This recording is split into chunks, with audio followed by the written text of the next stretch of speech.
Man,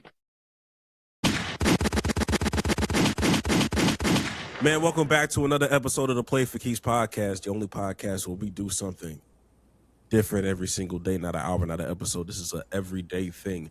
This is a podcast for casuals. If you are a casual, this is the show for you. And we know you are casuals. We're casual in every sense of the word. We know you ain't got to tell us. We can tell. And it's okay too. It's perfectly fine too. Perfectly fine. We're casual at everything. Me, fish sandwiches. I was unfamiliar with their game. Did not know fish sandwiches was hooping like that. Do you like fish? I fuck with fish, but like I've never. Like, what do you mean? If you put them together, I feel like I just never went to a fast food place and said, "Hey, yo, let me get the." Like I never went to McDonald's and like, "Yo, let me get the fillet of fish." That's never been me. That's odd. They would seem like I've never done no shit like that. But that's fast food fish. Wait, did you go to a fast food place and get fish? Absolutely. I'm judging you. Okay. I would have judged myself too. What place was it? Wendy's. You went to Wendy's and say, "Hey, sir, can I get the fish sandwich from Wendy's?" I didn't even know Wendy's had a fish sandwich. I'm not gonna lie. Me neither. That could be an up there thing? I really don't know. Like that was new. Like I didn't know they had it. And that sounds. It was what? It was Wednesday. I did it Wednesday because I do my cheat meals on Wednesday because that's when I get paid. But getting like a regular sandwich was like, you realize very quickly like how much calories are for certain shit. So I'm like, damn, this is a lot of fucking calories for this small ass burger. So I was like, you know what? Let me try this fish sandwich. I might hate it, but fuck it. I'll waste $5. That shit was good as fuck. And I was ashamed to admit that. It's like, damn, this bitch go crazy. This bitch. But you don't like fish though. You don't like fish though. So that you usually don't like shrimp. Yeah, I don't like fish are cool. Like all them water bugs are disgusting. Yeah. But it's like, I guess it's like panko crusted or whatever. I guess for Wendy's or whatever. That bitch went. And it was on a brioche bun. I was like, damn, what the fuck? I was ashamed that I fucked with it like that. You should have been. You should have. I'm still trying to see if this Wendy's fish sandwich is a thing down here because I've never heard of that. I've never heard of it either though. Like I never heard. Like I didn't know. Like I think it's new. Okay, maybe that. I think it's new. They came out with two things. They came out with that, and I think they came out with like a chicken tender wrap. Okay, I do see the fish sandwich on the menu. I'll never try it, but I'm glad you had. I'm glad you enjoyed it. That was, I guess, bro.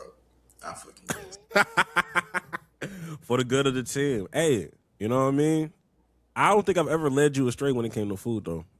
I'm just letting you know that right now. True, but still, I'm not eating. All right, look, hey, I'm just saying. I'm not eating. It's just a man has to have a code. He has to draw a line in the sand somewhere. I'm not getting a fish sandwich from Wendy's. Jax, I understand. I don't judge you because that was me. That was me last week. I would have never thought I'd been here. And I'm not finna just go and get fish sandwiches like moving forward. Like I was just surprised that I fucked with it. Okay. I thought I was going to take 2 bites and throw it away. I finished that whole fucking sandwich. I was like, this shit good as fuck. I was like, oh, this shit good as fuck. I don't even fuck with tartar sauce like that. You put tartar sauce, all right, bro. Let's nigga, it's a fish sandwich. What do you put on a fish sandwich?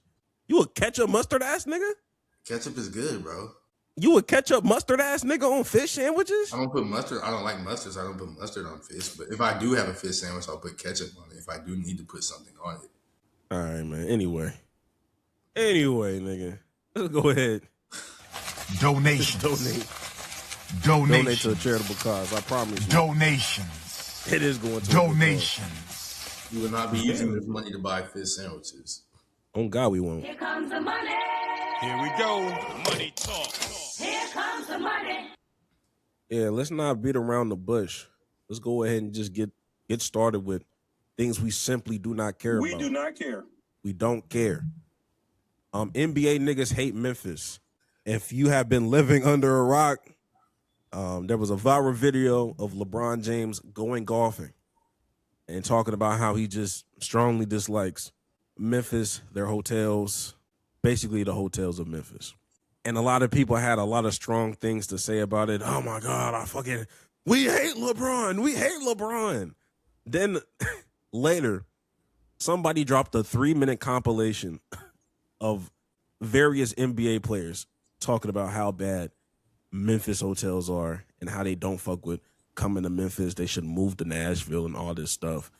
From years of content all in one video. And I will say, LeBron be getting the blame, but nigga, they can't all be lying. They cannot all be lying, bro. They're making a push to move the team. They want to move the Grizzlies, bro. That's really what they want. Yeah. They want to move the Grizzlies. And I feel like they're going to do it eventually.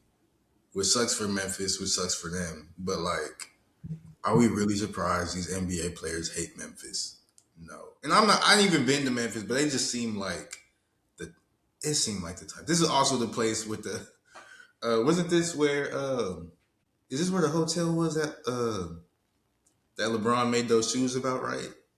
Nah, wasn't that Alabama? Let me see. What was it called?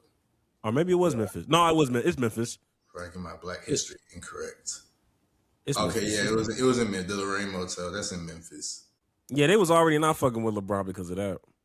Yeah. But then this happened. I'm just like, man, look. And then there was a I don't know if you know this older guy. I guess he like does like he does random videos. Mm-hmm. I guess he's like a reporter for like some news station or whatever. But like he'll always just have his shit on like POV style and just responding to shit. Apparently he's in Memphis or like he's from Memphis or whatever. So like he taking like photos or like videos of like outside of the said hotel niggas is talking about, just to kind of like talk about, you know, it ain't that bad, and he paying it off, and I'm like, you're not helping this nigga case right now. Like you're not helping nobody case right now. Like I want to be on your side, but this is clearly not a 5-star hotel, nigga. Like, I also feel like these are the NBA players. They're all millionaires and billionaires too, so they're all used to like the most fanciest of beds and this, that, and the absolutely, like, bro. I looked at that. I was like, that looked like some shit that me and my family would book for a family reunion. There's nothing wrong with that, but at the same time, when we talking about 5-star hotels in New York, LA, and Miami, yeah. I could see why they don't fuck with Memphis's hotel. I guess, bro. But leave Memphis alone. They ain't do nothing to get all this hate. They just got allegedly some bad hotels. I don't know, but crime rate's high too. Crime rate's high in LA and New York. Nah, niggas did. New Orleans. Where else? The crime rate, Chicago. Like the crime rate's high in all these places. It's a little different than Memphis, nigga. I will admit it. It is a little different. You roll your windows down in Memphis. Next. We do not care. The real reason we hate Memphis, Shiesty. Shiesty, I don't know if it's alleged, because I think this shit is confirmed. You robbed Gucci Mane. On camera. This is confirmed on camera. Shiesty robbed Gucci Mane at gunpoint, took his rollies, his money, and made that nigga sign a deal so that Shiesty can get out of his contract, whatever the case may be. And nigga went on the internet and talked about it. I don't know why we doing this shit. Very, very weird behavior. Hearing the details about this is, I know it's we do not care, but the details about this are so mind-blowingly. One, when they robbed Gucci, they made Gucci hold his head still and unscrewed the earrings out of his ears. So that's another thing they did. Yeah. I did not know that. This nigga Shiesty was on house arrest when he did this. So he's had an ankle monitor on this whole time. It's tracking him. They rented cars. They got like footage of like them like on the highways and everything. Cause like, you know how like the highway cameras are. Cause they drove from Memphis to Dallas because that's where Gucci was. Like, damn. What else did they do? At the studio, everything was on camera. Some of Gucci Mane's security was like off-duty police officers as well. So it's just like this whole thing. And he also robbed him with his dad was there too. Like Shiesty's dad was there doing the robbery as well. Like it's just everything. And he just got out of jail like 3 months ago or something, bro. Like This whole thing was mind-numbing and stupid. And now they're facing life in prison. This is bad, bro. Doing this, that's bad. He lives his raps, bro. He has many songs about robbing rappers and robbing people. So like, he's real. he's real. He's real, but at what cost, nigga? His freedom. What's the point, nigga? Like, why? And then there's niggas on the internet talking about some Gucci man allowed this. Well, what the fuck that nigga Gucci was gonna do? Somebody barricaded the door and there's mad guns. What the fuck are we talking about? The funniest thing about all this, though, or at least to me, though, it was like these niggas are not. Because people keep like, "Oh, Pooh Shiesty, he living his raps, he living his raps," and like, I forget what song it was. I think it was a song he like just dropped. He was like, in the song, he said, "I told 30 to grab me, 30 to bring me my Draco." And Big 30 is also a rapper who was there during the robbery, and he's also in prison for this too. And they have him on camera actually like Big 30 going in his bag and handing Pooh Shiesty his Draco. Like, he lives his raps, bro. That shit was, he wasn't lying when he said that. Thank you for all your contributions to the rap game, Pooh Shiesty. You will be missed. You will be missed. Pooh Shiesty, hey, we got you. You know what I mean? We no thanks. Well, what's that Colin Cowherd thing? He was like, LeBron, we got Ben Simmons now. We're good. Pooh Shiesty, you're good. Hell no. And finally, last minute audible. We do not care. Last minute audible on the We Do Not Care. New drop alert. We got new drops today. Or not today. Yesterday. Or 2 days ago. New Tiger Wood drops. Oh, Lord. This shit will feed communities, bro. This one, this the one right here. No, the one is the one where he's with the watches. I don't know what he's doing. I don't know. I don't know if there's audio to that. I just know he's just. No, wait. I gotta see it. Did you talk about this right here? Yes, bro. Wait. Like, I don't know what they're telling him to do. I just seen this. No, there's audio. There's audio to this.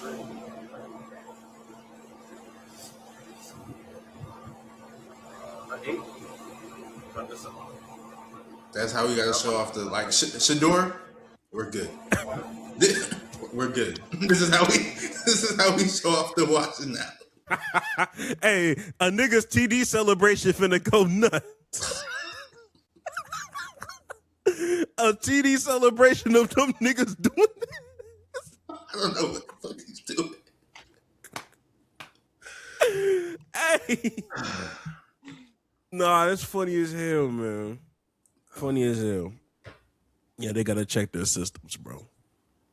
Bro, niggas just be telling niggas to do anything. Like, what does that even prove?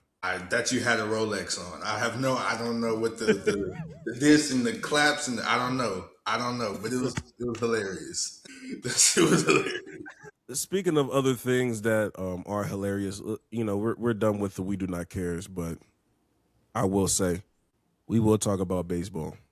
Haven't talked about it since the World Series, but breaking news: the MLB has officially made a ABS system. ABS standing for, I forgot the name. Shit, I forgot. But basically, it's better. You watch more baseball than me, so I don't know what ABS stands for either. While I Google it, it told me the anti-lock braking system. Like, that's not what I'm talking about. I know what that is. That's not what I'm talking about. Automated ball strike system. That's what it's called. It's basically a system that will allow players to appeal the ball and strike calls made by the plate umpire. And they start off with, each team has 2 challenges per game at the start of the game. If you lose 2 challenges, you're done. Can't challenge anymore. But if you win a challenge, you keep challenges. You continue to keep them until you finally stop getting it right at some point. So you can go up there and have 10 made challenges. Yeah. Okay. And some may say, well, wouldn't that take away from the game? No, it's just so instantaneous. It's not like an umpire is going down to like a system and like reviewing it in like a TV screen. That bitch is on the jumbotron.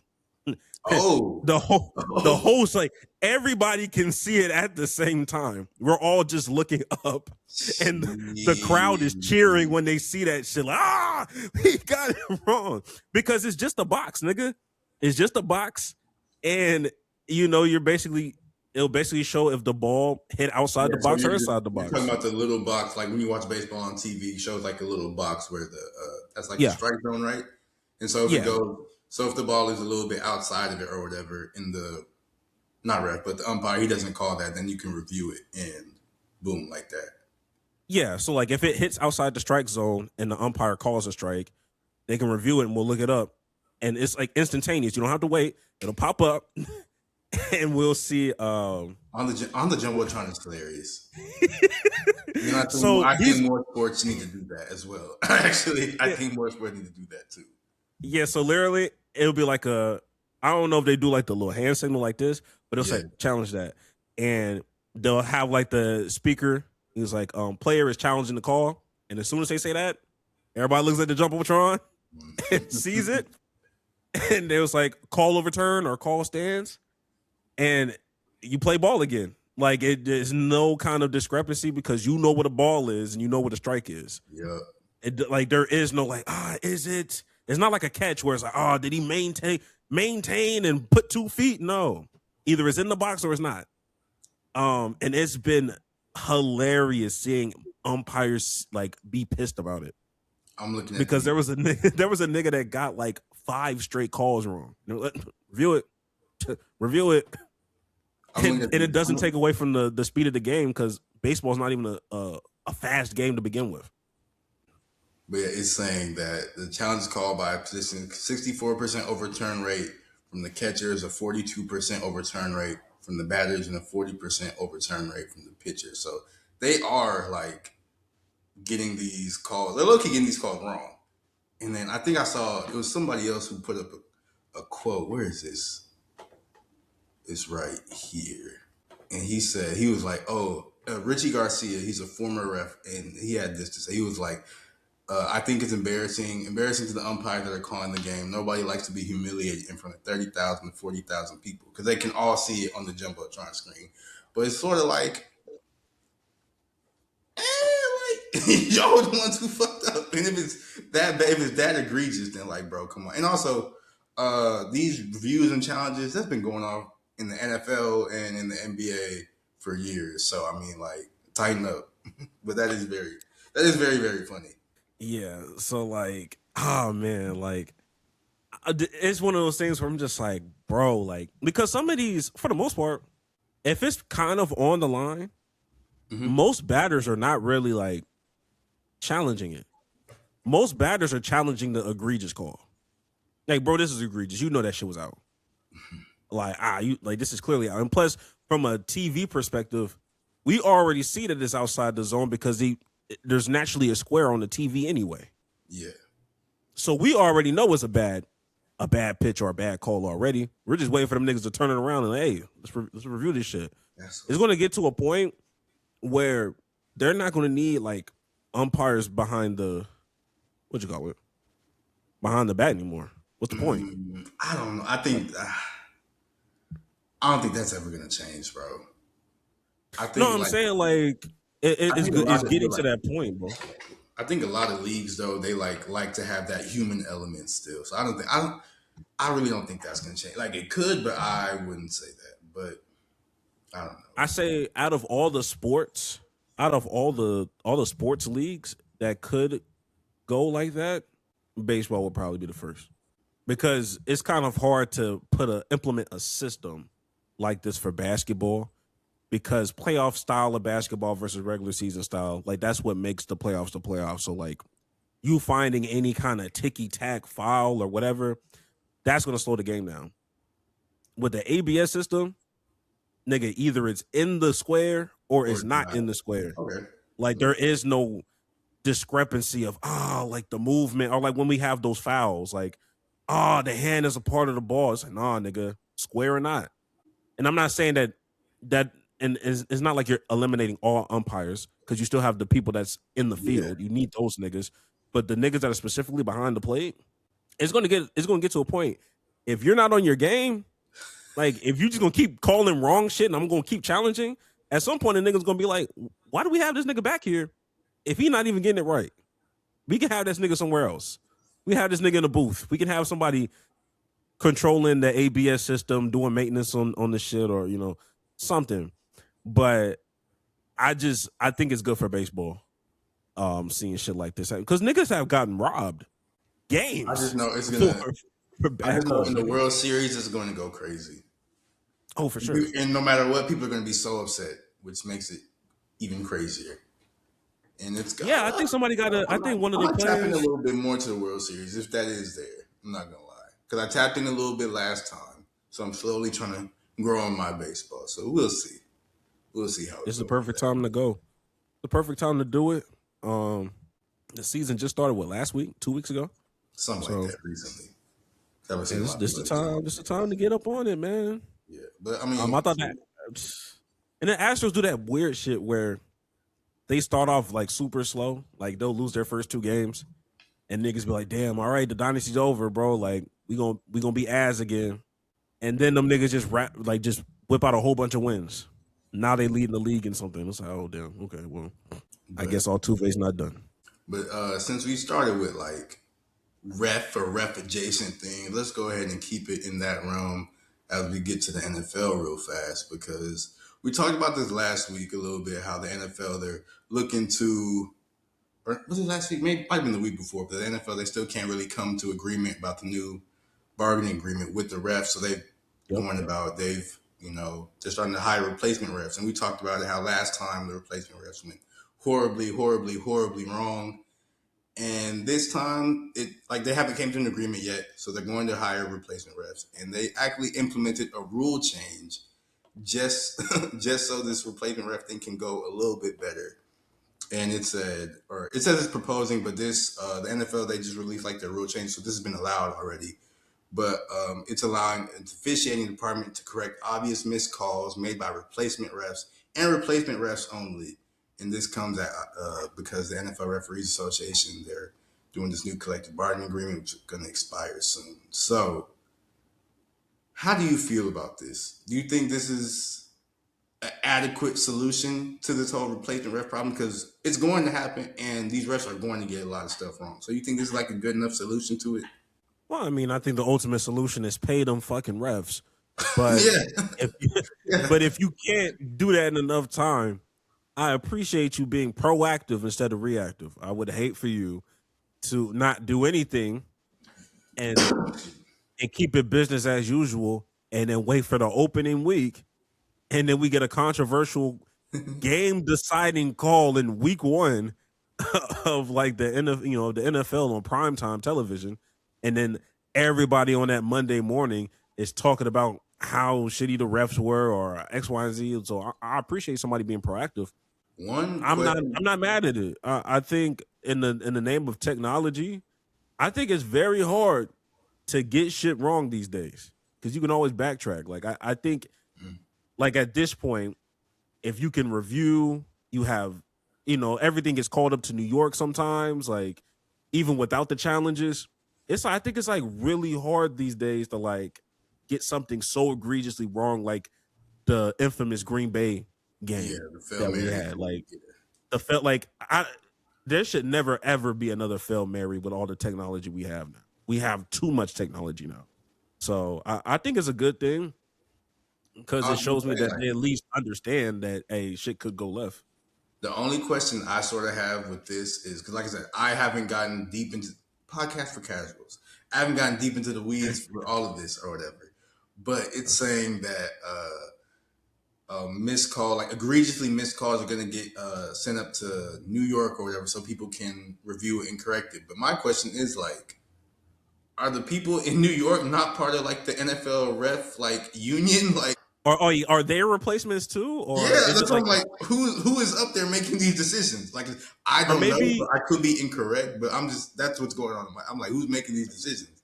Because maybe it's like the government. Like maybe it's like maybe it's like the government shutdown thing where it's like, yeah, the TSA workers don't be getting paid, but your niggas like Ted Cruz and them, like them niggas are still getting paid, like they're still doing like a job, Which and is they're also not doing this shit so, for free. that's so messed up. That's so fucked up. That's so fucked up. So Literally, every it's time the fucking government horrible. I'll be like, bro, this is like, and they be going on vacation and like they're on vacation right now, bro. Right now, bro.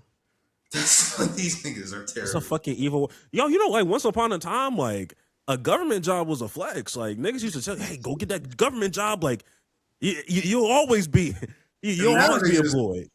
Now they're cutting everybody, firing everybody, not paying people. Crazy. Like, nigga, the government job supposed to be a secure thing.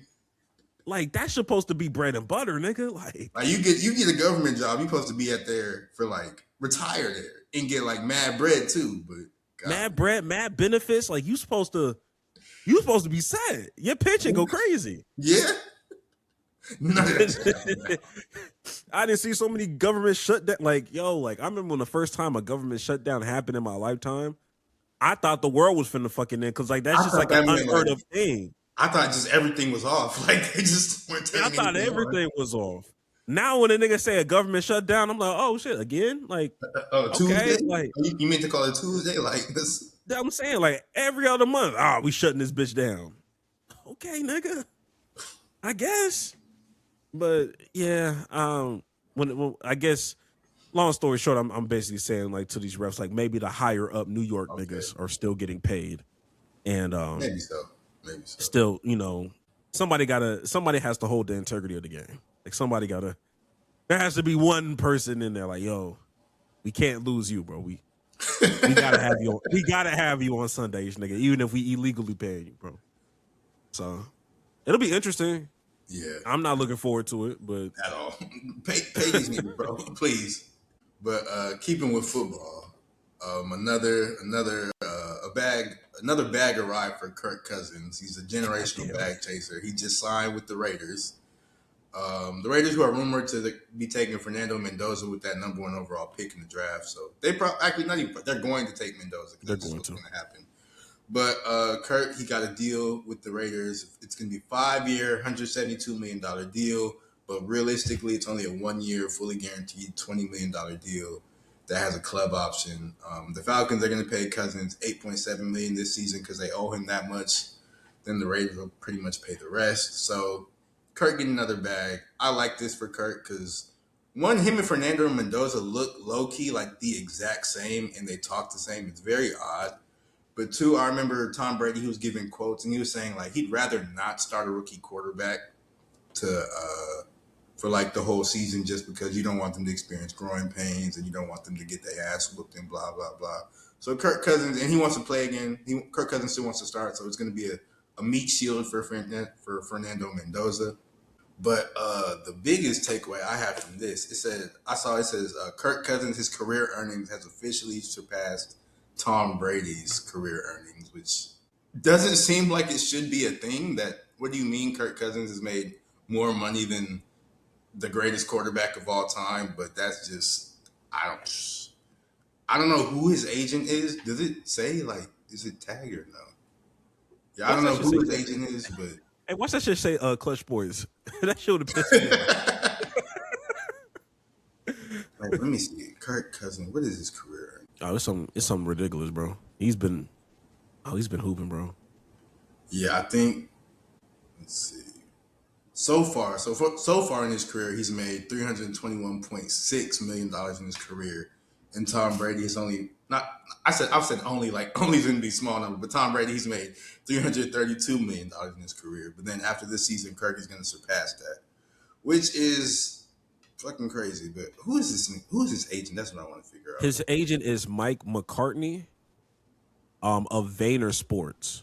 Vayner's probably like Gary V, right? That sounds like. I think that's Gary. Yeah, McCartney is well known for securing lucrative guarantee contracts for Cousins throughout his career.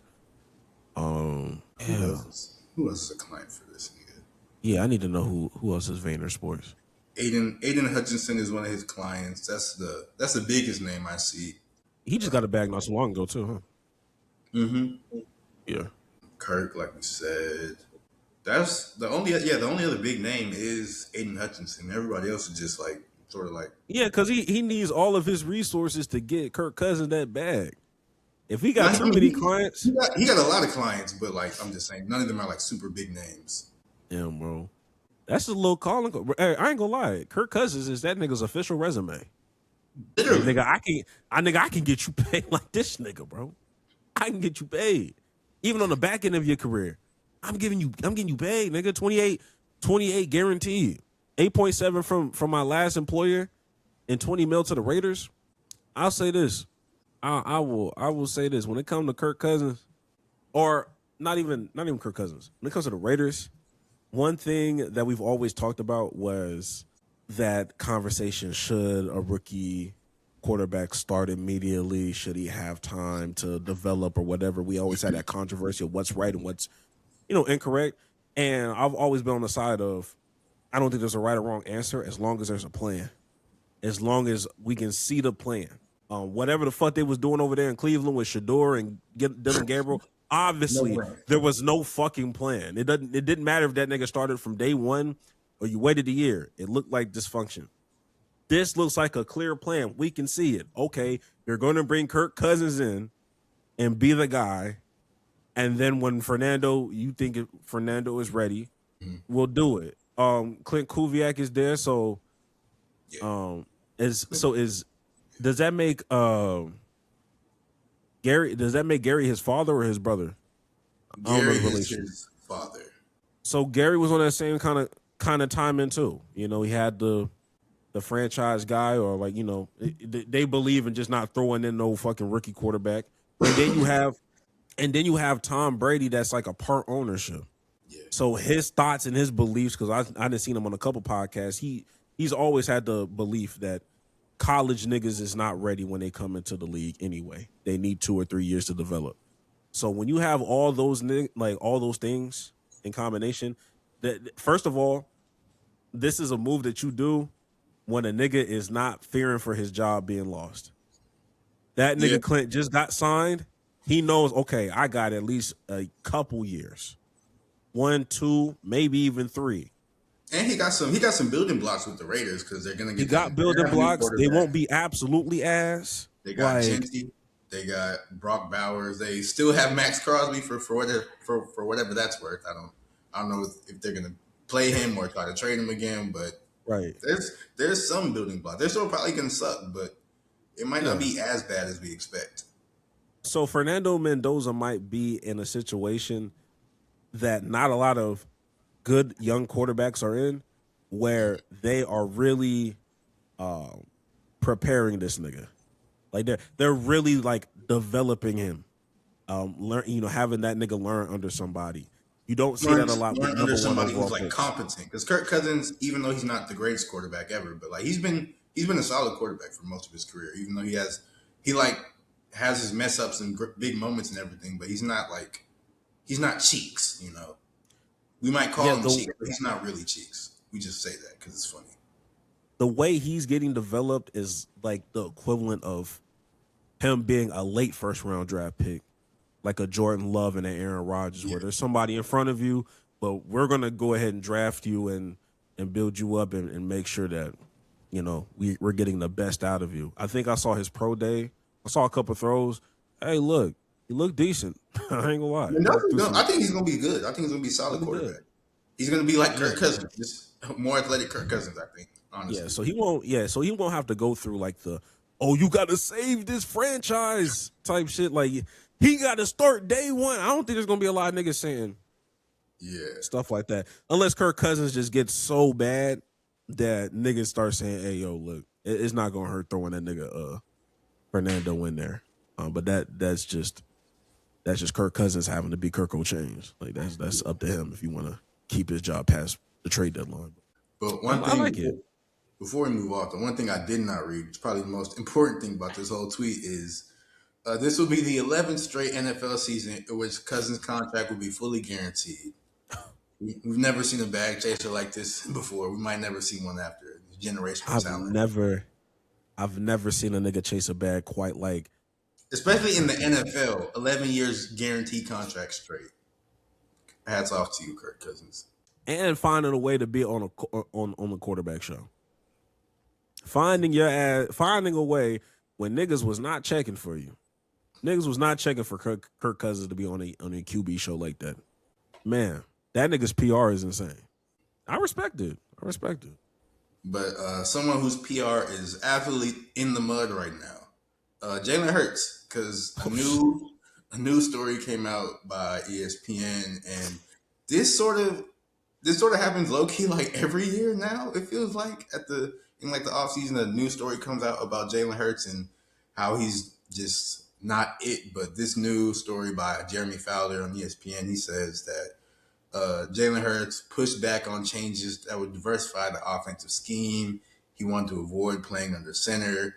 He was afraid to just like throw balls sometimes against zone coverage. He had poor body language. They said he wasn't always bought in. He's not the most coachable, they said. He changes the game plan and changes play calls to an excessive degree. And like I said, this just keeps happening with Jalen Hurts. And there's also like another thread I saw on Twitter. I don't have it no more. I thought I saved it. But it's saying like basically like this had like every single offseason. Once if Nick Sirianni ends the season with his job in question, like a month or two later, a Jalen Hurts hit piece comes out. Or if Jeffrey Lurie, who's the owner of the Eagles, if he ends up saying like something positive in the press about Jalen Hurts, then like a couple days later, a hit piece come out about Jalen Hurts. And it has actually been like, so like I said, I can't find the thread anymore. I thought I saved it, but somebody like lined up the dates between like something positive happening for Jalen Hurts and then boom, the hit piece coming out. And they lined up perfectly. So I say all that to say like Nick Sirianni, low-key, a hoe, but I guess, bro. Like, I don't care about the Eagles. I don't like the Eagles, so there's that. But this is also the reason why I don't like the Eagles. Like, I never like the Eagles because anytime something good happens, them niggas don't remember where they came from, bro. Like, they be disrespectful to their own past. They'll say some shit, get this fucking nigga out of here. The nigga that won you a Super Bowl? That's what we're doing? Like, it's like, then they'll start respecting them once they leave. Like, once a nigga leave, then they'll get their props. When Andy Reid left, they be like, oh, we loved Andy Reid, but he got to go. Did he really have to go? Did he have to go? But now he paired with Patrick Mahomes, and the rest is history right now. He's living his fucking best life, bro. Was he a 3-time Super Bowl champ? Like, or 2-time? It is 3. It's 3. One of them. But he was a 0-time Super Bowl champ before that with the Eagles. And now he's with the fucking Eagles. And he had, respectfully, I feel like he had better talent with the Eagles. I think there was more talent offensively there. Maybe the quarterback wasn't where it needed to be, but if you talk about skill position, Deshaun Jackson, Jeremy Maclin, Eagles had them hoes. And then their quarterback was still Michael Vick. Like, Michael Vick is in Patrick Mahomes, but Michael Vick is still Michael Vick, bro. Like, he's even the racist was kind of cold. Riley Cooper, he had his moments. Yeah, that nigga had his fucking moments. I'm just like, man, look. But to circle back on Jalen Hurts, we talk about the word coachable all the time. In our text messages, and I did want to ask you in a different context. we like our players coachable. If you know, Jax, if you were to get a rap sheet of a player that was coming into your organization with a rap sheet like Jalen Hurts, how are you responding? Because I know you hate the Eagles, but what if we're talking about your own org? Like, what if your own org, you found out all this stuff, your player wasn't coachable. You know what I mean? Audibles. I actually did read the article, and low key, it didn't seem like these are just like the Cliff Notes, probably the wrong words, but like every time, like I don't know, the sources were all anonymous, so we don't know who was saying what. But there was like a source a source close to the coach or to the coaches would say like these negative things, but then there'd be like one or two other sources about Jalen Hurts and say, oh, it's really not as bad as they're making it seem. So like, I don't really see a lot of all the stuff that people are talking, as far as like the body language and really just the not always being bought in. Cause Jalen Hurts seems like if there's somebody that's gonna be bought in, it feels like it's Jalen Hurts. That's why I'm like, I don't really know about all that. And then, or not earlier, but in the article, they also talked about how Jalen Hurts also like he really responds well to like tougher coaching, and that worked well with him in Alabama because he had Nick Saban. Like his dad was a coach as well, and then like during the Super Bowl run, or during the 2 Super Bowl runs, because they went to 2, I think one was with Shane Steichen and the other was with Kellen Moore, and they sort of like pushed back on Jalen Hurts a little bit. And I think that, like, I feel like that's the type of coaching he wants or the coaching he likes. So, like with Nick Sirianni and their offensive coordinator they just had, like he wasn't really getting that. So I think he wants somebody he like respects in the coaching room. And I don't think they have that in Philadelphia anymore. So like if I got a rap sheet like that, I feel like I think I'd be able to make it work. In all honesty, if I think he's good, I think I'd make it work. Basically, you know, if that player is worth it. Yeah, for sure. I see what you mean. I kind of agree. And on top of that, even if this shit was true, who the fuck cares, nigga? That nigga won me a Super Bowl. And in the Super Bowl they lost the Super Bowl, but he still went crazy in the one they lost too. Like, because the thing with Jalen Hurts, he plays his best in like the biggest games, like the best games of his career has been in Super Bowls. So it's sort of like, what can I really like? What can I do about that? Like you've seen the upside on the highest stages, so it made me reluctant to give up on him so quickly. And especially they just paid the nigga like $250 million. So also that's another reason I want to make it work with Jalen Hurts. If I was the Eagles, if I was with the Eagles, yeah, it just makes more sense to just figure this shit out. And on top of that, there be times where I'm just like, not that it's a black and white thing, but it's just kind of like, what if when niggas start talking about like his body language, you know, nigga, what if he just likes eating alone, nigga? You know what I mean? He could just be an introvert, bro. You all around these white coworkers, and they're like, oh, why you don't want to be around us? Nigga, I just want to be, it's my break, right? It's a break from you niggas. That don't mean I'm not bought in. Oh shit, I'm just trying to, you know what I mean? I'm just trying to focus on the next thing. Y'all out here talking about white people shit. You know what I mean? You know what I mean?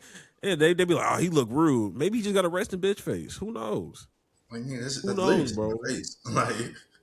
Like, mind you, that nigga need a break from y'all sometimes. Y'all put a fucking rabbit in the fucking locker room. I ain't never forget that. Y'all put a bunny. What is it, a Lucky Charms bunny? Yeah. I forgot what it was. A good luck charm? Y'all were unserious. Did they lose that game too? Like, yes. they put like an inflatable rabbit in the locker room for good luck. And that was like a giant one too. And then they lost the game. So it's just like, what are we doing? And also, why would you tell the media this? Yeah, like after two losses, y'all deflated that bitch and took it out. Yeah, if I'm Jalen Hurts, yeah, y'all niggas is unserious. You think Nick Saban doing some bullshit like that? He need a leader. He need a coach that he respect, bro. He did not respect Kevin Patullo, and he does not respect Nick Sirianni. But when you say, you know, stuff like that, niggas getting their feelings and be like, oh, it's not that deep. I don't know, bro. I don't know. Because when they be clicking, they be clicking. Like when they on point, they be on point. Like the Eagles, they're a talented team. That's another reason I wouldn't want to because why would I mess with that? We already got Jalen Hurts is still a serviceable quarterback, and we got 2 amazing receivers on the outside. Saquon Barkley. We have monsters on defense. So like, I don't know, bro. I think them niggas just get over it, bro. Realistically, or don't, or collapse as well. Like you can just do that as well, Eagles. Like just burn it all down. I don't give a fuck about the Eagles. Don't hurt my bro. feelings at all. I don't give a fuck about you niggas, bro. Yeah, y'all tripping. But Greg, let's go into basketball. And you got a little bit more on this topic than me, but the Trailblazers are in some stuff again. Earlier this season, their head coach Chauncey Billups got suspended / arrested or questioned. I don't even know. He got something. Arrested. Yeah, okay. He got arrested and he got arrested, and I think he got released from his duties. No, he's a Trailblazer. Okay. But I don't know if that was like an official firing but it's definitely bigger than, you know, it's bigger than the suspension for sure. I don't know if it's leave, but they removed that nigga of his duties effective immediately after that happened. And He got caught up we'll in see some what happens. in some gambling scandal. I think he wasn't even gambling on games though. He was just gambling like with his homies, which is another thing. I don't even think he should get in trouble. Yeah, but like also recruiting niggas to the place and whatever. I don't know, acting like a face, but anyway, that's one of them. But more news breaks as the NBA on Wednesday fined the Portland Trail Blazers $100,000 for illegal contact the team made with Yang Hassan back in December of 2023, 2 years before the 7-footer was even drafted. And let me load this up. Yeah, 2 years before 2 years before he was even drafted, which means they also wanted to suspend the assistant general manager and so 2 assistant general managers and 1 general manager both got suspended 2 weeks without pay, and claiming that the 2 team officials violated league rules governing contact with draft ineligible players. And all that really, I think that all goes back to Chauncey Billups. We don't hear none of this shit if it wasn't for Chauncey Billups getting raided by the fucking FBI. Because who is really checking for the Trailblazers like this to talk about, illegal contact with Yang Hassan? And you know what's crazy? These niggas will do anything else besides look at them fucking trees in LA. These niggas will do anything. I have to stop you right there though, because the Trailblazers, they self-reported this to the NBA. Yeah. In the statement from Trailblazers, they said when this was brought to our attention, the Trailblazers were self-reported to the NBA and they fully cooperated with the investigation and accept the league's determination. I wonder what made them self-report. You said what? I wonder what made them self-report. The fact that Yang Hansen isn't good, and they're like, man, fuck this shit. They got mad at the 2 assistant GMs. He said somebody got to get punished for this. People that was overseas saying like, oh man, he's gonna be the next Joker or next Joker. That's what people were saying about him. They're like, he just needs to learn basketball and blah blah blah. Which is, how are you the next Joker if you don't know how to play I digress. But they probably got mad. They're like, bro, you know what? We just gonna get these niggas suspended. So I can see that happening. He's not good. Maybe he'll get better, but he's not good right now. And he looked like he don't really know what he be doing on the court a lot of times, to be honest with you. In the future, I had watched at least. Well, first of all, there's just too many niggas in front of him. Because you still have Jeremy Grant out there, and then Donovan Clingan. That nigga, I don't know if he always had this, but that nigga has developed a 3-ball. I think he always had that a little bit. That nigga's shooting it at a higher clip these days, and I'm just like, okay. Yeah, you're not getting that center spot anytime soon, brother. I'm not gonna lie to you. They kept comparing him to Alperen Sengun. If you're gonna be a Sengun variant and not play defense, brother, you got to be better than Sengun, nigga. I'm not gonna lie to you. Cause Sengun not even Sengun's not even a true 5. Yeah, he's a Joker. He's a Jokic variant. And even then, he's not even that good of one, to be honest. But because there really can only be one, and that's Nikola Jokic. Like, he's the only one that can be like that because he's the only one good enough to do that. Yeah, it's hard. It's hard to do stuff like that. So, I had high hopes. I saw that nigga in summer league a couple times. I'm like, damn, he got some nice moves. It's just all about putting them together. I think he's young. He's like 19, or well, not 19 anymore. He's probably like 21 now. No idea. So he's still young, but he's not lottery. I don't even think he was lottery though. I think he got selected in like as a 16th pick. He was. How do you know? He was 16th and he's 20. Niggas think I'm a casual at everything, bro. Relax. I'm like, why do you know when he was drafted and how old he is? I was very invested in that 2023 draft class. No, he drafted in 25, but he was contacted in 23. He was drafted in 2023. Oh, okay, bad. Oh, so this is his first year? Oh, so he's definitely 19. No, he's 20. Definitely 19. Oh, 20, or just turned 20. Damn. That's too early to say if that nigga gonna be buns or not. This is essentially his rookie year, right? This is his rookie year. Nah, yeah, this is way too early. Oh my god, I wouldn't even self-report this early. I would self-report next season. Like you self-report for niggas like Zachary Rehabilitation. That's who you self-report for. Am I crazy for thinking Rehabilitation could still become like something in the NBA? I don't think he's terrible, bro. I think he's. I'm not calling you crazy. I'm just going to tell you that you're incorrect. But you're not crazy. I just think you're wrong. I think he can be something. He's not confident, bro. And I think he's not But confident. like when somebody says be somebody, what does that mean though?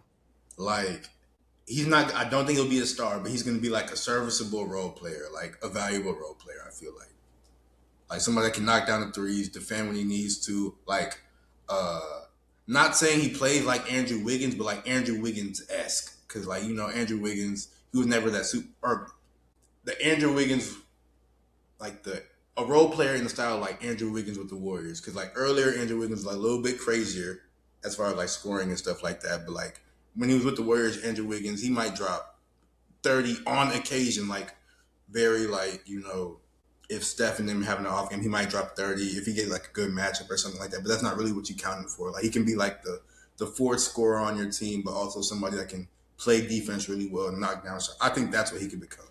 So like a Aaron Gordon or the Nuggets? Yes. Okay. Not saying in that role, but like not saying like play style, but like not play style, but like just role. Of importance of pecking order on a team. I think he can do.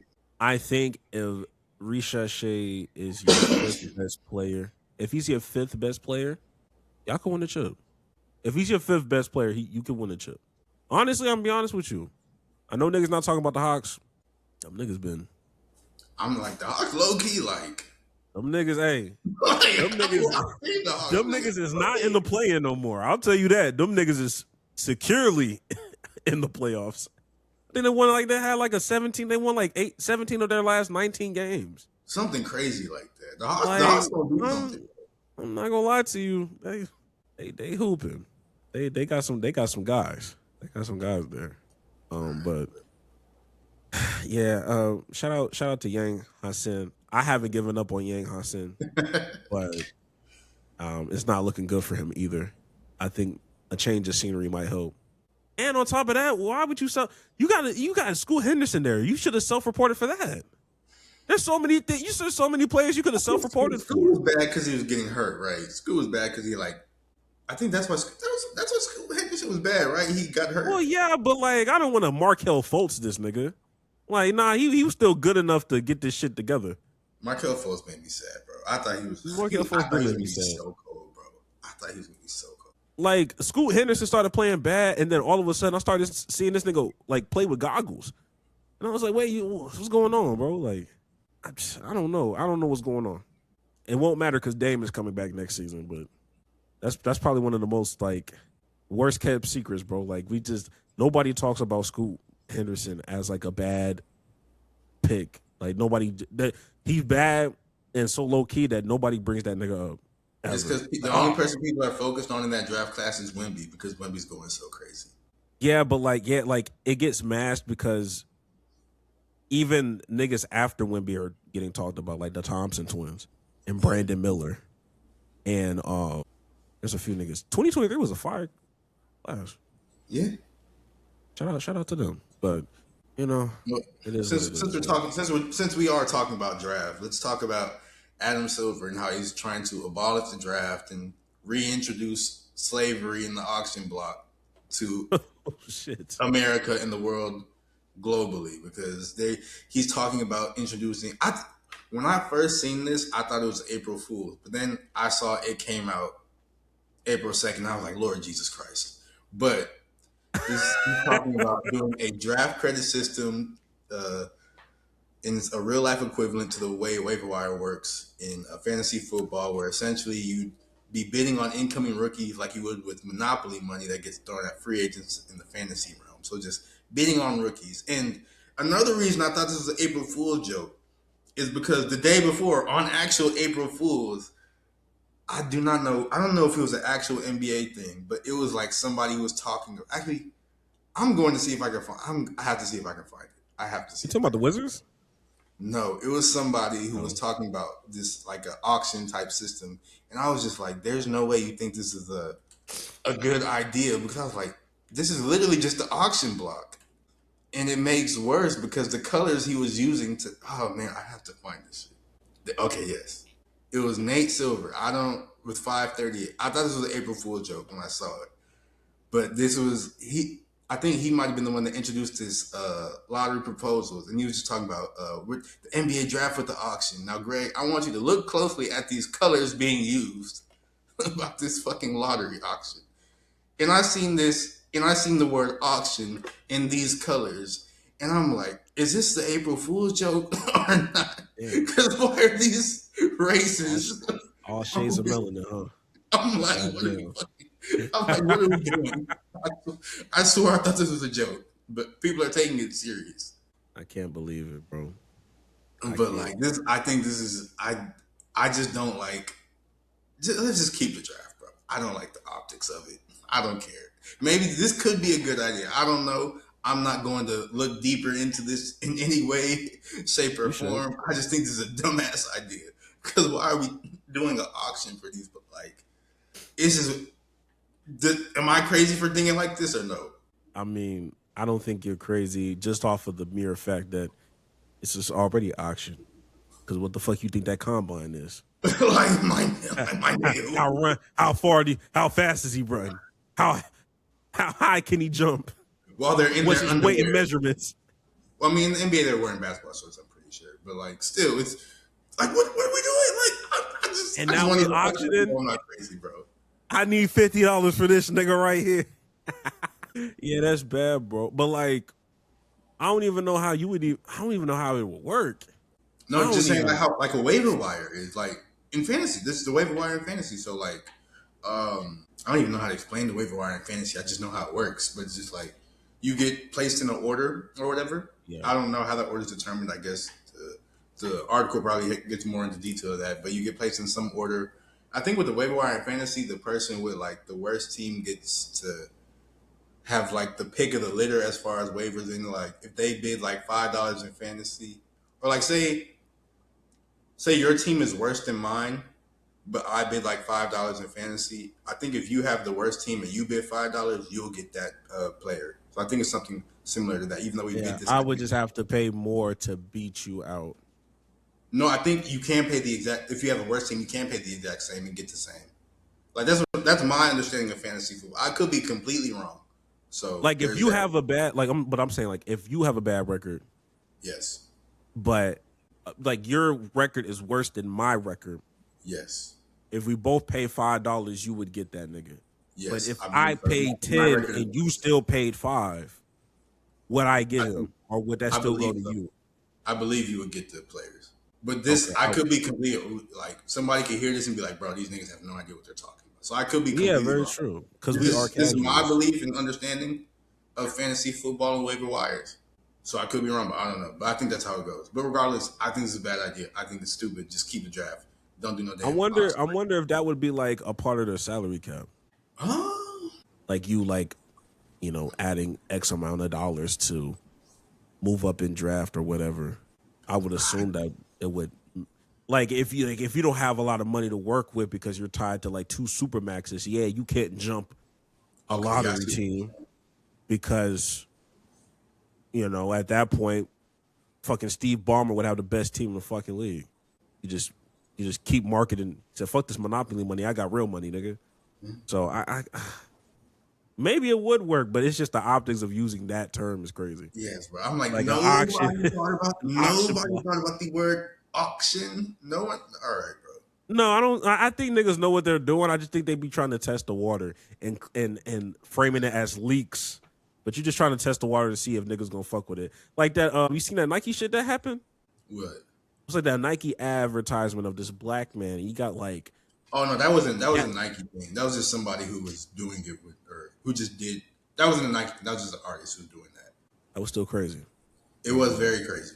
That was still crazy, regardless. Very crazy. No, man, that's crazy. But like I said, like I think, but I'm not saying that it is Nike. But if that was to be Nike, Nike's the type of nigga to be like, oh, that's a leak, or I don't know who leaked that. We was never going to approve that. But that whole time, they're just trying to like throw it out in a random country just to see if niggas fuck with it. And if they fuck with it enough, they'll just re-release it in a bigger package or whatever. But niggas know what they doing. Niggas know what they're doing, bro. It made me sick. But lastly, though, I guess we have the displeasure of talking about Jayden Ivey and everything that's going on with Jayden Ivey. Now, it's been a lot. Jayden Ivey, if you don't know, he was drafted by the Pistons really high coming out of college. Number 5. He thought he'd be really good, then he got hurt. After his injuries, he never really was the same. He got traded to the Bulls, and then he was recently released, whatever you want to call it, by the Bulls, and just some of the antics that was happening. Internal issues leading to his exit from the Bulls include he destroyed the locker room sanctuary. His constant preaching made players uncomfortable. His religious rhetoric pressed upon teammates daily. He told players who was unrighteous and righteous.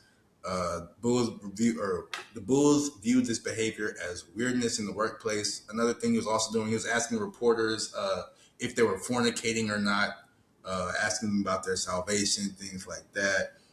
He also made a whole bunch of like IG live videos that were like 70 minutes. Like I didn't know you could make videos on Instagram that long. They'd be like 70-minute Instagram lives where he's just talking about he's bashing gay people, bashing people who have sex before marriage, bashing a lot of just a lot of stuff, and doing it in like weird tones and weird settings. Like you could tell, like people are defending him a lot because they're like, "Oh, this is an attack on Christianity" and things like that, and like stuff like that pisses me off because like it makes me upset when they do shit like that. Like that's not Christianity. That's just like another thing he did also. He was hurt or whatever. Then he called the Bulls head of player performance on March 25th and told him that Jesus healed his knee and he was ready to play. But then they gave him an MRI on March 26th and the Bulls were like, no, nigga, you're still hurt. But back to the larger point I was trying to say, like, I hate, because people were like, oh my gosh, there's an attack on Christianity and blah, blah, blah. First off, 97% of the people that were saying this attack on Christianity haven't opened the Bible this entire year. Let's get that out the way first. Like, they don't even know what verses. Then they couldn't even tell you. They probably couldn't even tell you John 3:16 or Philippians 4:13. And I'm not even bashing them for that. I'm just saying there's that. But it's just like the way he's going about it and the way his beliefs, these, that, and the third. Like that's not Christianity. Like one, this is like clearly like if you've seen some of the videos. I didn't have any of the videos saved just because I didn't feel like saving them, to be honest with you. But like those videos, you can clearly tell he's not right in the head. There's something going on. Like the cadence he's speaking in, his eyes is dark. Like he looks insane. Like he literally looks insane when he's doing all this. And it's just like, This is not Christianity. This is not how you like talk to people. This is not how you go about it. This is not how you try to bring people to Jesus. This isn't about love. This is about hate. This is about bashing. He went on like a right-wing podcast as well, saying some other crazy stuff. And it's just like, this is not how you go about it. If you are trying to like bring people to God, bring people to Jesus, like this is not what you do. And it's just like, it bothers me that people are like, oh, this is an attack on Christianity. Like, no, this isn't. This is an attack on him because he's doing stupid things. He was being conduct detrimental to the workplace, things like that. This is an issue with him that he for real needs some type of medical or mental help to deal with, because this is not how you go about things. It just really pisses me off. I'm not gonna lie to you. Like I hate it so much. Yeah, I didn't like any of the like when a certain side of the internet got a hold to it. I already knew. I was like, you don't care about Jayden Ivey. You're just trying to use his words to. You don't even care about Jesus. You don't even care about Jesus. Yeah, you just needed an excuse to, bash gay people because you do not like gay people. Like you do not care. Like anybody that's actually watched some of those lives, not like the important, like not like the viral 10-second clips, but like if you watch like a little bit more in depth on those lives, because I did watch a little bit of it. Anybody that's telling you, like ain't nothing wrong with him, you didn't watch them clips. Like you're not really watching this shit, because some of the stuff that he's saying, like he's not even staying on topic on some of the things that he's talking about. He's jumping from place to place. and somebody that if you're somebody that is of God, like first and foremost, you want to make sure niggas is good. You want to make sure niggas is like, all right, like, but are you good? Like, I one thing I don't like is when people want to use Christianity as a shield for like real life problems. Like, because he is speaking the word of God, all of a sudden I can't say, hey, have you need therapy? All of a sudden you can't do therapy because we just gonna pray this shit away. That's the problem right now. Like, that's the problem right then and there. Like, you just want to pray everything away, and I love prayer, but they got a script. I know they got a scripture in there that talks about faith without works. It's dead. Faith without works is dead. Like, I know that's a scripture. I don't know where it's at in that Bible, but I've heard that before. So when Jayden Ivey came out there and said, "Yo, God healed my knee," yeah, but did he really? Because they MRI'd that shit, and the MRI is telling you otherwise, bro. So obviously there's something wrong going on over there. And one thing I don't agree with, because they always want to say, "Oh, he's just preaching the word of God," like he's not. He's just doing what he's just quoting straight Bible. But nowhere in that Bible does it say to judge other people's journeys. So when that nigga said, "Hey, Steph Curry not no real Christian," that's Do you come does on, he bro. even know Steph Curry like that? Like, I know That's what I'm saying. You don't know Steph Curry. You don't know Bron. I remember he said something about Anthony. I don't know what, I can't remember what he said exactly, but he was talking about Anthony Edwards. I'm like, do you actually know these people? So you can say, one, you shouldn't be saying these things in the first place, because like, he who has not seen cast the first stone. Like, We've all seen. So like, let's not even get into that. But like, do you even know these people? I don't think you do. So it's just like, dog, what is? It's just it really bothers me how people are going about this whole thing. Like, he clearly needs help. Like, come on, bro. People are just laughing and making jokes or acting like he's in the right. That's just not how. Like, no. Yeah, because even with one thing people like just fail to realize is the Bible is a tool. It is a tool for how you use your daily life, and just like any other tool, you can use it for anything, right? Just because I can, I got a pair of scissors. It's used to cut certain things and cut whatever I needed to do. At the same time, I can also use that scissors and stab a nigga. I can stab somebody with that. Like, same thing with the Bible. There is a verse, there's a scripture for anything that you could technically argue about anything. If you want to be so technical about the Bible, you can use that Bible to defend it. There's verses saying don't get your ears pierced. There's verses saying don't get tattoos. Verses saying don't eat pork. Like, what are we talking about? Yeah, they're like there are scriptures in there that says only God can judge, but then there can be another nigga that will use another scripture that says judge righteously. Like, you using the Bible as like, oh my God, like this is law, this is whatever. It's a tool, bro. It is a tool on how you're going to navigate your everyday life. So you using the Bible as like proof that Jayden Ivey was not doing anything wrong, you're wrong. You're wrong. There's a certain way to go about everything that you do. And like, I think what you call it? Surprisingly, Cam and Mace were talking about it. And Mace really did have a good point. Mace was a pastor. Yeah, Mace had a really insightful, situation about it. And he was just like, when you have, because some of them are calling it a religious psychosis. He's like, when you're in that and you're a born again Christian and you go through some deep stuff like that, it's kind of hard to trust anybody. Like, everybody to you looks like sin. So all you have in your mind is what the Bible says. But sometimes like it takes a little bit to kind of like come back to your senses and kind of like figure things out. And he's young. So like he's like 24. So like he's still young, but it's one of those situations where it's like, okay, like even when we talk about, him, feeling some type of way, talking about Jesus, talking about X, Y, and Z, if that's the side you want to go, you got to be willing to take those consequences. if you want to talk about what you're talking about, yeah, like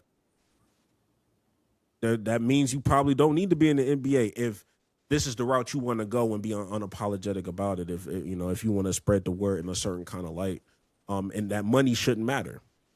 Like if you're gonna be with God and wherever you're trying to go, like you're gonna have to go all the way in it if you have certain beliefs and stuff. But yeah, the whole situation, everybody, I won't say everybody, but most people, it was hard to have like real discourse and dialogue. I don't know why niggas were trying to have this conversation on Twitter. You can't do nothing nuanced on that app. I don't know why niggas was really trying to have a real conversation on there. That was dumb as hell. Like I just kept scrolling. I'm like, why would I even engage with some of this bullshit? Because some of y'all don't have y'all real photos on your app. Yeah, bro. Y'all are faceless accounts.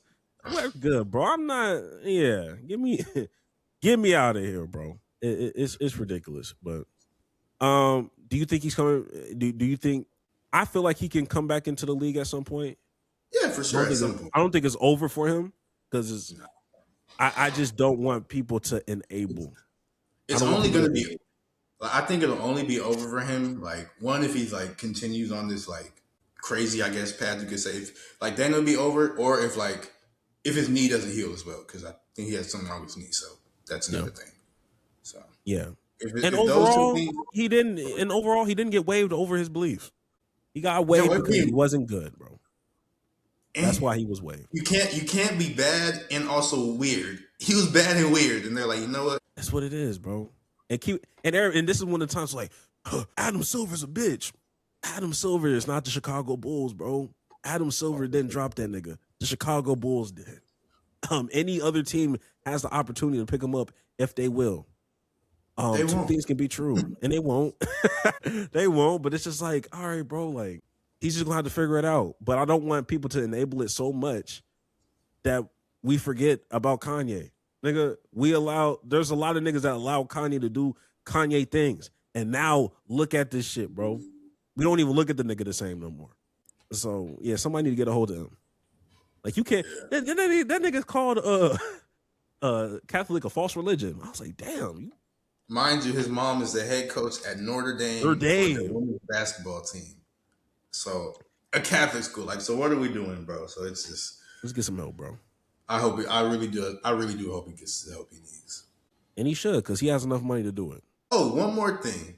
Before we get to the hot takes, just mention this real fast, because I forgot to include this. One more person who needs to get the help they need. Puka Nacua. He's in rehab. Yeah, he is in rehab. And he also like bit somebody too. Some like crazy.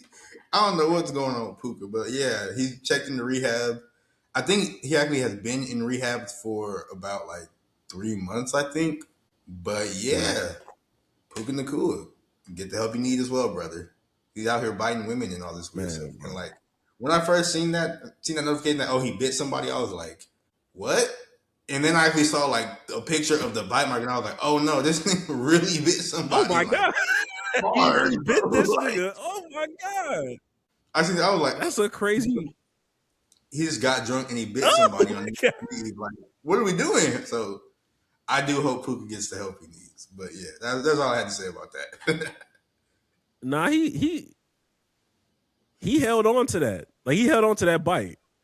Like that wasn't like a little quick yap. Like he, like, bro, you just look at the like, them indents is crazy. Like he was on that girl. I wonder what body part that was. That's crazy. But don't bite. Like what? The fuck? But yeah, I hope Puka gets the help he needs. I hope he does too, because that's crazy. Orlon didn't even want to believe it, bro. Like damn, it's a bite, nigga. But let's go ahead and get. I do think it is that time though. I believe so too. I believe so. All right, I'm gonna go ahead and get my hot take out the way first because I'm a little bit more interested in yours. Okay. Anyway, because I do have questions about that. So I'll say Club 520, specifically the morning one. I don't want to just say it's the best sports show. It might be the best sports show in television, but I think it's just the best podcast in general that we have out here. Like everything that we talk about that is wrong with like sports media gets resolved at sports 5:20 in the morning, specifically in the morning. I know they got an actual podcast afterwards, but that morning show, that is the encompass of everything that is missing in normal sports media. And on top of that, they're not mainstream media, so they can still do flagrant shit that doesn't feel too flagrant because they don't have a suit and tie and they're not on First Take or whatever. But I had to think about this. I was just like, yo, they talk about every team. Every team gets talked about. There's not a team that like doesn't get mentioned. These niggas were talking about the Hornets way before mainstream like media was on their case. They were always talking about head coach Charles Lee and what they had going on. And of course you got B Hen. Yeah, and of course you got, B Hen that's gonna say, some flagrant stuff, or some of the segments won't be as long because, it is what it is. Like, we can only talk about the Pacers for so long, even though that's their home team. But it's the fact that they taught me that that bullshit narrative of we don't talk about certain teams because nobody gives a fuck. That's bullshit. That's a lie. That's a lie. At the end of the day, niggas really don't care what you talk about. If you're entertaining enough, you will watch anything. If you're entertaining enough, I will watch you talk about anything. Point blank, period. And I think mainstream media is too ashamed and afraid to admit to that because they're just not entertaining enough to talk about every team. So we got to go with what the views work. We got to go with the layups with the Lakers, the Cowboys, LeBron. Back when Tom Brady was a thing, Tom Brady.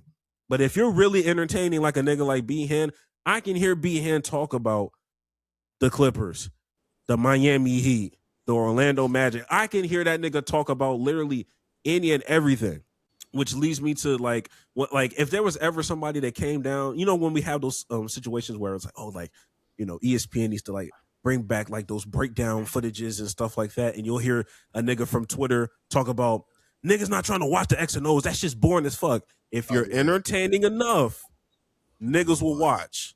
I promise you, niggas will watch. It does not matter what nigga, we watch Love is Blind. If you're entertaining enough, we will watch anything. We will watch anything because I ain't gonna lie. There were certain seasons we had no business watching. Bro, people we watched them bitches because it was entertaining. People watch Tyler Perry movies. They're objectively terrible. He keeps making Madea movies. People still watch. Absolutely. If people find them entertaining enough, people will watch. Absolutely. That the numbers are the numbers. And I'm ready to say, hey, it's not about niggas not wanting to watch. It's the fact that y'all niggas are not entertaining like y'all think y'all are.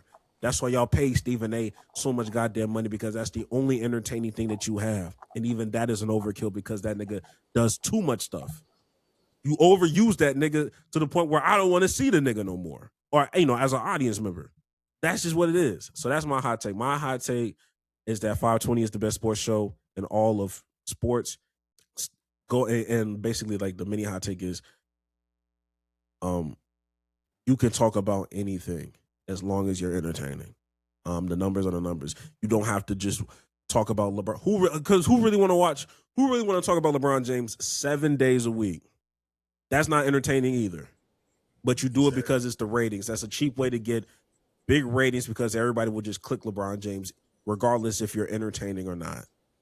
Real entertainment is if you are B Hen and you can talk about certain stories with the Orlando Magic or Paulo or whoever the fuck you got going on. Even Barbie be kind of entertaining. She be talking, even though I need her to talk a little less on certain topics because god damn, there be certain thing I'm like, damn, Barbie, I did not need to know that. I did not need to know that, but that's my hot take. All right, my hot take is no grown man should have nightmares. Like, why are you grow up? Why are you having nightmares? That's really it. Just grow up. Damn. No. Like, why are you having a scary dream? Like, you go, like, oh my gosh, like a zombie chick. You're like, no, bro. Like, be so serious. Grow up. Do you feel like do you? Because you said nightmares. Do you Yes, feel like nightmares are subjective?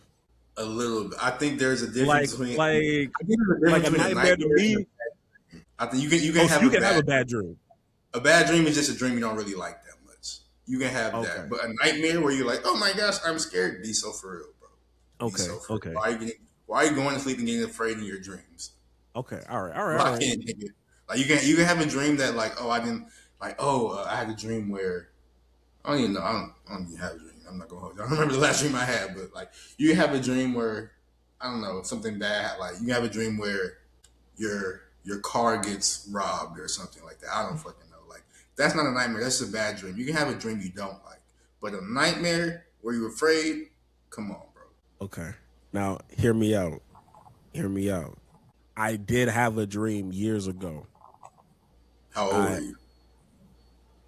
I was 22. I was Pushing 20. it, I but was I'll allow it. 22. 22.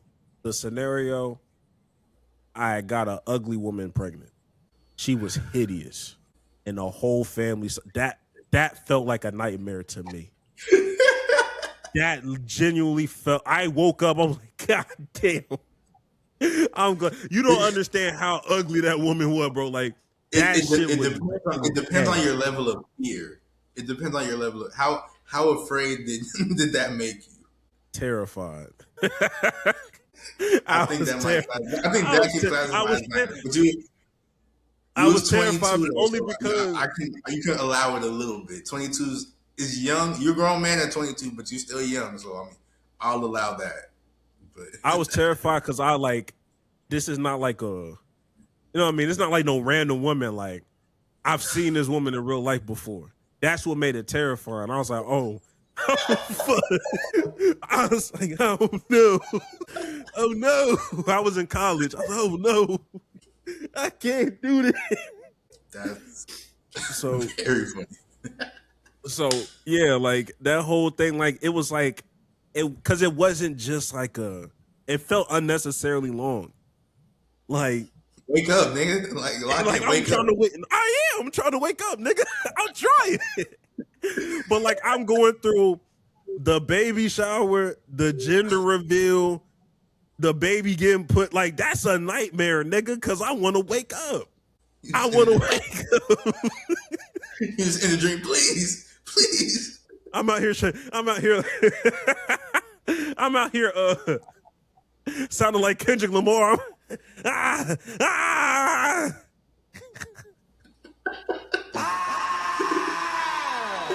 I sounded just like that, bro. But I feel like I consider a nightmare something that felt a little too real. Like if this shit felt a little too real, that's what separates it from a bad dream to a nightmare. Because a bad dream, it's like, oh, okay, like, well, that's weird. Okay, that's just a bad dream. Nah, I've seen this person before. I'm so glad that was just a dream. That's funny as hell. But I don't think I've ever had a nightmare like ever again though. I think that was my last nightmare. And I know it was my last nightmare because that's the last one I remember. That left a real impression on me, bro. I was like, I gotta stop. I think the last, I guess, bad dream I had was like, it wasn't even like bad for real. I think it was like a giant spider jumped on me or something. Like that's what I remember from that. I know. And then like I woke up though because I was like, what the fuck? But like that was the last bad dream I can remember. So it wasn't even that. You don't be getting bad dreams when you high? No, I don't do drugs, Gregory. My bad. I thought you I'm not an edible king like you. I thought you partook. Oh, my bad. My bad. Yeah, sometimes early in my edible career, we had a little couple one-off dreams. I wouldn't call them nightmares though. I know people say you don't have dreams. They lied. I'll never. I feel like most of the dreams I had was when I was under that influence. I feel like Earl Sweatshirt said that in a song one time. And I don't know. Was it Earl? I'm pretty sure he said that in a song one time. Regardless, it doesn't matter, but still. Yeah, and sometimes you gotta be. Another, you gotta be careful with the medibles too, because it's just you never know. You never know the true dosage per bite. This is gonna sound terrible, but like them stories where people like when their dogs like sneak into their edibles and eat, they always kill me. I always laugh at it. Like it sounds, I laugh at every single one of them. They're fucking hilarious. Even like they like show the dog like creeping, die laughing. I die laughing every Nah, them dogs be doing that Tiger Woods shit. They be They take a knee. hey, your dog taking a knee is crazy. That nigga. Nah, that's nah. Do you see the captions that niggas be putting on that meme of the knee? Bro, they be calling football. Nigga said The triple right option. The one where he got like the blanket over, killing me. Killing me. He's also somebody that's going into rehab. He's also getting some help. Oh, he's actually going to rehab? Because I know, like, people were saying, like, when he was on the phone, like, after he got in the accident, he was like, oh, yeah, I just called. He told the police, he was like, yeah, I just was on the phone with the president or whatever. Because he's, like, dating Trump's daughter or something like that. Oh, that's interesting. Exactly. I don't want to know what their family dinners are. They probably don't even have fucking family dinners. Donald Trump probably hasn't seen his kids in, like, a month or two. Yeah, I don't know, man. I did not know that. Old niggas all do the same shit, bro. Anything young, bro. Donald Trump's daughter not young. She old too. How old is she? Wait. Donald Trump has like a son who's young. I think his son is like, or one of his sons is in his 20s. But like, which is it? Which one is it? How many kids the nigga got? He got hella kids. Never mind. What's his name? Tiger Woods. Which one? He got a couple daughters. Which daughter is his girlfriend, bro? His son is tall as fuck. Vanessa Trump. I didn't know there was a Vanessa Trump. I'm not gonna lie. I thought Donald Trump had one daughter. But Vanessa Trump is 48. So she's not old. Never mind. She's not young. Never mind. Okay. 48. And she got 5 kids. Tiger, what are you doing? I mean, what? Don't Tiger got like 3 kids? 2. Okay, fair. And he's not trying. Okay, never mind. They're both old. I'm pretty sure her kids are old too. So, okay. I'll allow it. Yeah, they ain't doing nothing. Respectable. You can do that. Okay, my fault, Tiger. Yeah, My fault. Stop doing them drugs, though. Stop doing them drugs. Actually, how old is Tiger? He 50. Oh, they in the same age. Okay. Yeah, the same age. Yeah. False alarm, Tiger. False alarm. Thought you was Shannon Sharp, my nigga. My bad, yo. But with that being said, that'll be the end of this pod. Make sure y'all like, subscribe, comment down below. More TikToks are on the way. Remember, you can always bring suggestions to us. We won't always do them, but we will at least we will see the suggestion. We will see it. We will consider it. It won't always get done. Jax, any last words? You want to go change your life? Go do some life-changing shit. Hey, man, look. Try that fish sandwich. I ain't gonna hold Except you. For that. Don't do that. Specifically for Wendy's. That's a life-changing thing you want to do. Try that bitch out, bro. Hey, Greg has never led y'all astray when it come to food, man. All I gotta say.